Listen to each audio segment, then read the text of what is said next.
जय श्री कृष्ण। राधे राधे। शादी ब्याह का अवसर चल रहा है, जिसमें मैं आज कथा लेके आई हूँ कि मेरे पिता भोलेनाथ ने अपनी शादी कैसे की थी।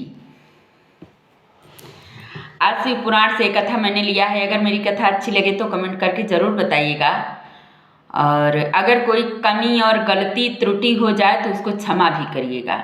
चलिए अब कथा की ओर बढ़ते हैं। जब भगवान भोलेनाथ का ब्याह माता गौरी के साथ होने लगा तो लोग कहते हैं श्मशान को बुरा समझते हैं लोग कि श्मशान में नहीं जाना चाहिए, ये वो तमाम बातें। लेकिन एक बात आप लोग को बता दूं कि श्मशान में भी हमारे भोलेनाथ का निवास स्थान है, और जिस वक्त उनका ब्याह होने जा रहा था उस वक्त वो वहीं पर थे श्मशान में। तो वहाँ ब्रह्मा गए, विष्णु गए, अन्य देवी देवता गए, तो सब ने उनसे आग्रह किया कि अब प्रभु आप सज धज लीजिए, तैयार हो जाइए, तो चलते हैं हिमालय राज के यहाँ, आपकी आज शादी है। तो भगवान भोलेनाथ ने क्या किया कि जो मुर्दा जलता है चिता की भस्म को पूरे शरीर में अपने लगा लिया। तो विष्णु जी वहाँ बोली बोलने लगे, कमेंट करने लगे, कहें कि हम लोग तो ठीक हैं, लेकिन जब दुल्हा जाएगा तो लोगों को लगेगा कि भाई इतना पाउडर लगा के आया है। तो विष्णु जी ने कहा कि भाई ये तो आपका घर है, आप अपने क्षेत्र में हैं, क्योंकि श्मशान भी उनका ही जगह स्थान है। तो कहा कि यहाँ तो आप अपने क्षेत्र में हैं। विष्णु जी ने कहा अब दूसरे हिमालय राज के यहाँ चल रहे हैं, तो आप अगर इस नग्न अवस्था में जाएंगे तो लोग क्या कहेंगे कि भाई इनके पास कुछ है ही नहीं, लीजिए मेरा पीताम्बर आप धारण कर लीजिए। तो भोलेनाथ ने कहा नहीं, मैं किसी का दिया हुआ कुछ भी नहीं पहनता। तो विष्णु जी ने कहा तब आप कुछ पहन लीजिए।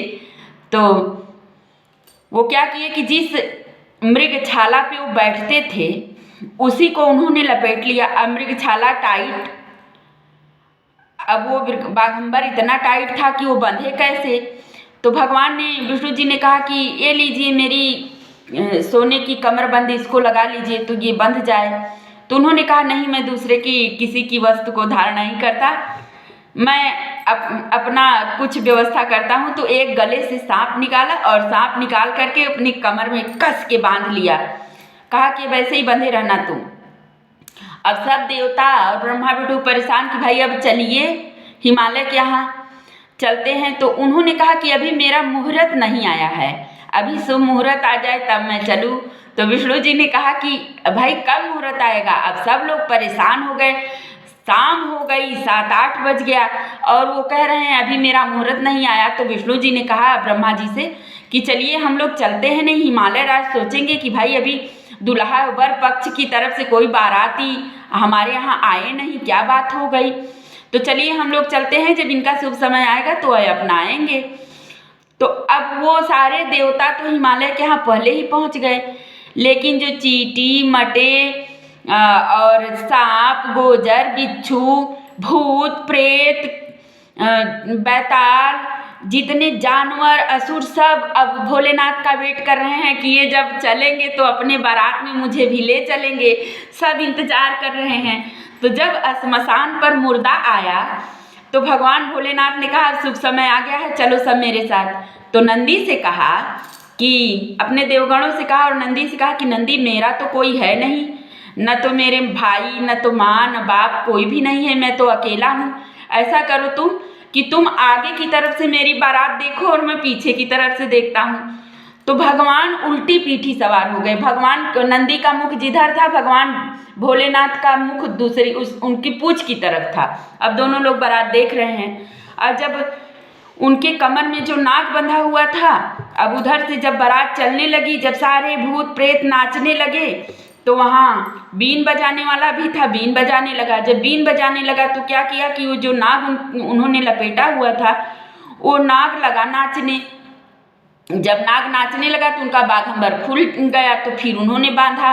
3 बार ऐसे किया तो वो जो बीन बजा रहा था उसको डांट कर कहा कि आप आगे जाओ, तुम आगे जाओ, बढ़ो, क्योंकि ये नाचने के लिए खुल जा रहा है, बार बार उतर जा रहा है। तो उसको कस के बांधे। अब जब पहुंच गए हिमालय राज के दरवाजे पर तो वहाँ पूरे गांव वाले इंतजार कर रहे थे कि अब दूल्हा आएगा, अब हम लोग देखेंगे। लेकिन ऐसे ऐसे भूत प्रेत गए थे उनकी बारात में कि किसी का सर 4 ठू है, पाँव ही नहीं है, किसी का हाथ है, किसी की आँख है, मतलब ऐसे ऐसे बड़ी पूरी सृष्टि गई थी। चीटी मटा सब गए थे बारात में भोलेनाथ की। अब जितने गांव वाले थे ना, सब घर में भाग गए। कहा कि अरे पता नहीं किस बैताली से हिमालय राज अपनी इतनी सुंदर कन्या का ब्याह कर रहे हैं। किसी ने कहा सर काट दिया, किसी ने कहा कि गौरी का ब्याह गलत इंसान से हो रहा है, इतनी सुंदर बिटिया को कैसे हिमालय राज ने इस बाघंबर को दे दिया, इस बैताली के साथ अपनी बिटिया का कैसे ब्याह किया। अब जब दरवाजे पर पहुंचे तो मैना मात परछन को आई, तो देख रही हैं कि नंदी का मुख आगे और भोलेनाथ का मुख पीछे। तो पहले तो मैना देखते ही बेहोश हो गई, विशुद्ध पड़ गई। अब ब्याह की तैयारी एकदम ठप हो गई जो हो रही थी। अब वहाँ विशुद्ध हो गई तो गौरी माता को बुलाया गया। तो गौरी माता आई, 7 भंवरी भोलेनाथ की और गौरी माता की हिमालय राज के दरवाजे पर पहले पड़ी है, क्योंकि जैसे जैसे नंदी घूमता था भोलेनाथ की तरफ से, वैसे वैसे गौरी माता और उसकी माँ घूमती थी उनका परछन करने के लिए। उसके बाद फिर माता गौरी ने उनसे आग्रह किया कि हे नाथ, अब आप असली रूप में आ जाओ, क्योंकि पूरे लोग डर रहे हैं आपसे। और विष्णु जी ने भी प्रार्थना की कि अब आप अपने असली रूप में आ जाओ। तब भगवान भोलेनाथ मुस्करा करके अपने रूप को चेंज किया और हमारे भोलेनाथ इतने सुंदर हैं जैसे कपूर, जो आरती होती है कर्पूर गौरम करुणावतारम संसार सारम भुजगेंद्रहारम। भोलेनाथ मेरे कपूर की तरह गोरे हैं और उनके हृदय में उनके विष्णु और लक्ष्मी का निवास स्थान है। वो करुणा के अवतार हैं। इतनी करुणा उनके हृदय में है कि आप यदि उनसे रो देते हैं तो अपना सर्वस्व निछावर कर देते हैं। और लेकिन वो जल्दी सुनते नहीं, क्रोध आता है तो वो तांडव करके वो सब नष्ट तहस नहस भी कर देते हैं। तो उसके बाद जब ब्याह होने को आंगन में बैठे तो पंडित जी पूछ रहे हैं बार बार कि तुम अपने पिता का नाम बताओ, अपने गोत्र का नाम बताओ। तो जब गोत्र का नाम पूछा तो बोले शिव, पिता का नाम पूछा बोले शिव, भाई का नाम पूछा बोले शिव। अब पंडित को क्रोध आने लगा कि सारा खानदान शिव ही है, दूल्हा भी शिव ही है। तो जब पंडित को क्रोध आने लगा तो भोलेनाथ ने क्या किया, धीरे से एक सांप उसकी झोली में डाल दिया। जब उसकी झोली में डाल दिया एक सांप तो पंडित डर के मारे कुछ नहीं पूछा कि आपका गोत्र क्या है, कुल क्या है, कुछ नहीं। ब्याह कराने लगा जल्दी जल्दी कि पता नहीं कैसे इंसान के साथ हिमालय राज ने अपनी कन्या का ब्याह किया है। और नाउन से भोलेनाथ ने पूछा कि तुम्हें भी कुछ चाहिए। नाउन ने देखा था कि सांप डाले उसके झोली में, तो नाउन ने कहा नहीं मुझे कुछ नहीं चाहिए। उसके बाद फिर कैसे कैसे करके भगवान भोलेनाथ का ब्याह संपन्न हुआ। संपन्न होने के बाद फिर सुबह माता गौरी को लेकर अपने कैलाश में आ गए। देखिए शादी ब्याह का अवसर चल रहा है, इसमें मैं ये कथा लेके आई थी। अगर यह मेरी कथा आपको अच्छी लगे तो कमेंट ज़रूर करिएगा, क्योंकि ये बहुत हंसने वाली कथा है।